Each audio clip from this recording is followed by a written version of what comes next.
पुष्कर ने हवा में 7-8 कदम बढ़ाने के बाद अचानक ही तेजी से एक तोप के गोले की तरह जमीन की ओर कूदने का फैसला किया था, जिसकी वजह से जैसे ही पुष्कर जमीन पर लैंड हुआ, जमीन पर दरारें पड़ गईं और चारों ओर धूल हवा में उड़ गई। जब वो धूल धीरे धीरे सेटल डाउन हो गई, तब जाकर सभी लोगों ने देखा कि पुष्कर जमीन पर खड़ा था और उसके पैरों के चारों तरफ जमीन पर दरारें पड़ गई थी। पुष्कर ने एक जोरदार ताकतवर आवाज में कहा, मैंने सुना है कि यहां पर कुछ लोग मुझे चैलेंज करना चाहते हैं। पुष्कर की आवाज सुनते एक आदमी बोला, हे भगवान, क्या यही हमारा चीफ इंस्ट्रक्टर है? मुझे तो यकीन ही नहीं हो रहा है कि वह आसमान से सीधे जमीन पर कूद गया। कहीं ऐसा तो नहीं कि उसे उड़ना आता हो? तभी दूसरे आदमी ने कहा, मुझे नहीं लगता कि स्पेशल फोर्सेस में भी ऐसा कोई इंसान होगा जो इस तरह की खतरनाक चीज कर सकता होगा। हो सकता है कि शायद पुराने चीफ इंस्ट्रक्टर ही ऐसा कर सकते हो, लेकिन वो तो बहुत समय से गायब है। मुझे तो अपनी आंखों पर यकीन ही नहीं हो रहा। तभी पैंथर टीम की लड़की अपना मुंह ढकते हुए बोली, oh my God, chief instructor तो बहुत ही हैंडसम है और बहुत ही यंग भी। लेकिन इस वक्त उस पूरी घाटी में जो सबसे ज्यादा टेंशन में था वो था राहुल। राहुल दिन रात बस पुष्कर से बदला लेने के बारे में ही सोचता था और वो बोला, क्या ये सचमुच में पुष्कर है? लेकिन ये पुष्कर कैसे हो सकता है? मुझे लगता है कि शायद ये कोई और इंसान है जो पुष्कर की तरह दिखता है। राहुल डर के मारे कांप रहा था और उसे अपनी आंखों पर भरोसा नहीं हो रहा था। भले ही राहुल के इस वक्त पसीने छूट रहे थे और उसे अपनी मौत दिखाई दे रही थी, लेकिन वो सोच रहा था, हे भगवान, ये लड़का पुष्कर नहीं हो सकता, जरूर ये कोई और है।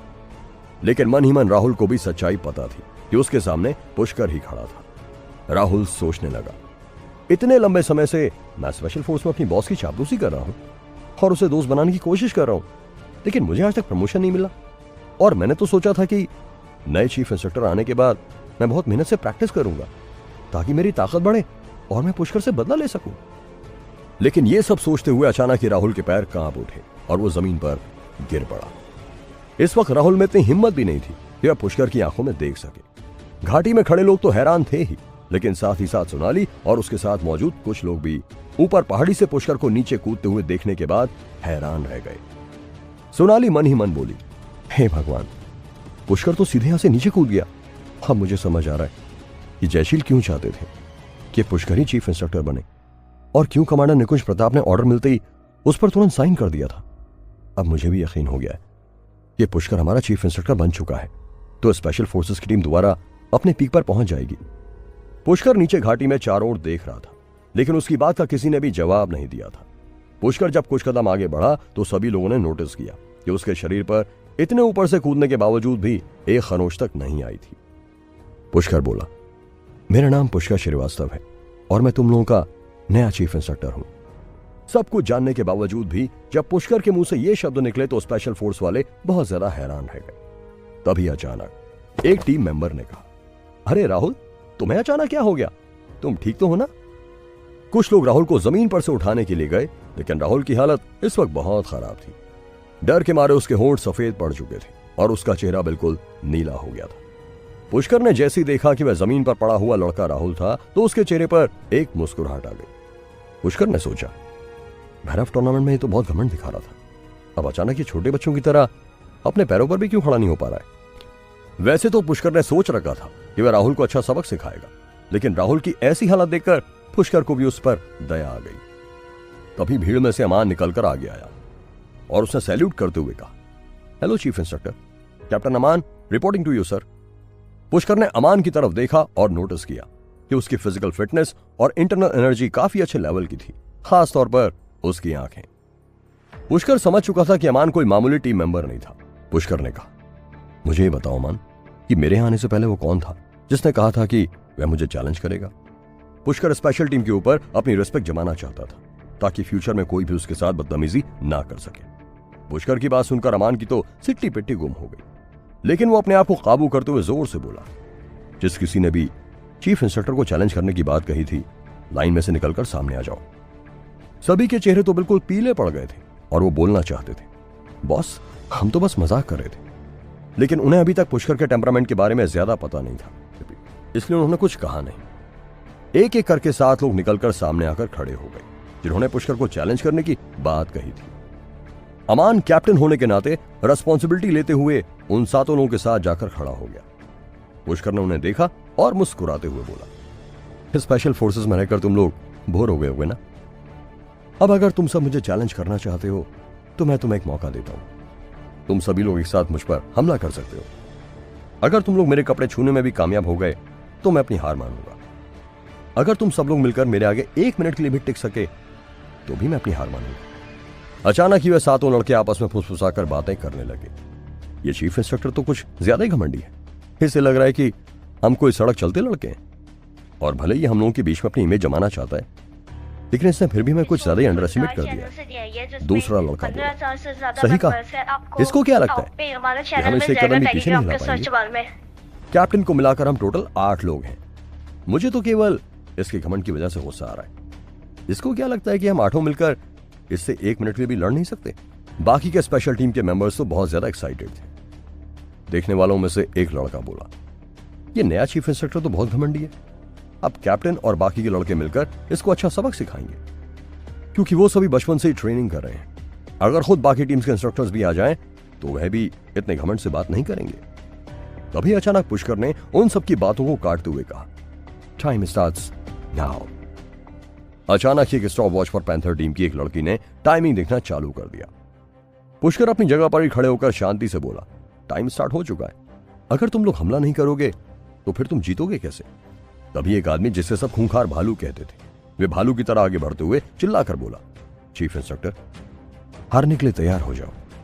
भालू कम से कम 7 फीट लंबा आदमी था और उसने जिम जाकर बड़े बड़े मसल्स बनाए हुए थे। उसने पुष्कर के ऊपर जोरदार मुक्का चला दिया, जिसकी वजह से चारों तरफ इतनी तेज हवाएं चलने लगी कि बाकी की टीम मेंबर्स अपनी आंखें भी नहीं खोल पाए। पुष्कर के पतले शरीर पर जैसे वह मुक्का लगने वाला था, पुष्कर ने एक हाथ से उसे पकड़ लिया। पुष्कर अपनी जगह पर ही एक चट्टान की तरह खड़ा रहा और उसने धीमे से मुस्कुराते हुए कहा, तुम तो बहुत ही कमजोर हो। और अचानक ही पुष्कर ने धक्का देकर भालू को पीछे की तरफ हवा में फेंक दिया। जब टीम मेंबर्स ने देखा कि इतना बड़ा टैंक जैसा आदमी एक तिनके की तरह पीछे की तरफ उड़ गया तो सभी के दिल में एक डर बैठ गया। वो भालू जैसा आदमी जमीन पर गिरा और बेहोश हो गया। पुष्कर ने शांति से कहा, अभी भी 45 सेकंड्स बाकी हैं। तभी अचानक एक और आदमी गुस्से से चिल्लाते हुए आगे दौड़ा और अचानक ही वे अपने हाथों और पैरों को इतनी तेजी से हवा में घुमाने लगा कि देखने वालों को लग रहा था कि उसके हाथ और पैरों की जगह चाबुक थे। उसका नाम हुकुम था। हुकुम ने चिल्लाते हुए कहा, अभी भी 45 सेकंड बाकी हैं और हम लोग जरूर जीत कर रहेंगे। पुष्कर ने अपना पैर जमीन पर मारा और तेजी से आगे बढ़ा।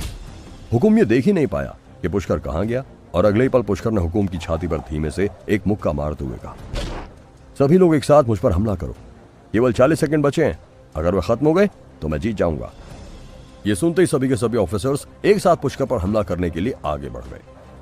पुष्कर ने एक मुक्के से ही हुकुम को जमीन पर धराशायी कर दिया था और अगले ही पल पुष्कर ने हवा में उछलते हुए कई सारे कदम बढ़ाए और कहा, आओ सभी लोग, मैं तुम्हें चीफ इंस्ट्रक्टर की असली ताकत का एक नमूना दिखाता हूं।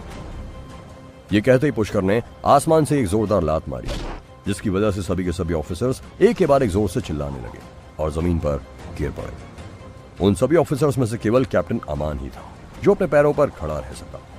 कैप्टन अमान की ताकत को देखकर पुष्कर ने उसे एडमायर किया। पुष्कर ने भैरव टूर्नामेंट में अपने इसी मूव का इस्तेमाल करके पिछली पहाड़ी के कई फाइटर्स को बिल्कुल ढेर कर दिया था। अगले ही पल अमान ने अपने आप को काबू में करते हुए तुरंत दोबारा पुष्कर के ऊपर फिर से हमला करना शुरू कर दिया।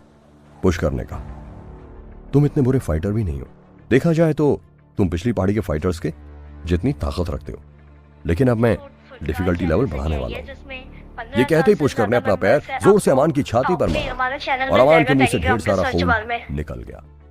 अमान का शरीर अब और देर तक इतनी खतरनाक मार को नहीं झेल सकता था, इसलिए वह घुटनों के बल जमीन पर झुक गया और जोर से चिल्लाने लगा। स्पेशल फोर्सेस के लिए आज का दिन बहुत ही शर्मनाक था। एक कैप्टन होने के नाते अमान के अंदर भी काफी एरोगेंस था। उसे हमेशा लगता था कि वह अकेले स्पेशल फोर्सेस के 20 लोगों को हरा सकता था, लेकिन उसे अंदाजा भी नहीं था कि चीफ इंस्ट्रक्टर आते ही उसे इतनी बुरी तरह बेइज्जत करके सबके सामने पीट देगा। अमान अपने हाथों से अपनी छाती को थामे हुए था और किसी तरह बेहोश होने से बचा हुआ था। यह पूरा नजारा बहुत ज्यादा इंपैक्टफुल था, क्योंकि स्पेशल फोर्सेस के सभी मेंबर्स हैरान होकर यह सब कुछ देख रहे थे। पुष्कर अभी भी हवा में 4-5 मीटर ऊपर बार बार हवा में कदम रखते हुए अपने शरीर को हवा में ही रखे हुए था, और उसके पैरों की वजह से जो खतरनाक प्रेशर नीचे की ओर आ रहा था, उसकी वजह से वह सभी स्पेशल फोर्स के मेंबर्स जमीन पर रेंग रहे थे और उनके शरीर में उठने की ताकत नहीं बची हुई थी। तभी करस्पॉन्डेंट सागर ने चिल्लाते हुए कहा, भाइयों, जल्दी उठो, अभी भी 33 सेकंड्स बाकी हैं। वैसे तो सागर भी पुष्कर के साथ लड़ना चाहता था, लेकिन इतनी खतरनाक ताकत देखकर उसकी हिम्मत नहीं हुई। सागर सोचने लगा, मैं पुष्कर को हरा नहीं सकता, लेकिन मैं कम से कम उसका समय तो बर्बाद कर ही सकता हूं। अगर मैं उसे 1 मिनट तक डिले कर सका तो हम जीत जाएंगे। पुष्कर ने भी नोटिस कर लिया था कि सागर इधर उधर भागकर केवल उसका समय बर्बाद करना चाहता था। जब पुष्कर ने देखा कि सागर 20-30 मीटर दूर भाग गया था तो वह मुस्कुराते हुए बोला, तुम बैटलफील्ड में ऐसी चालाकी दिखाकर नहीं जीत सकते।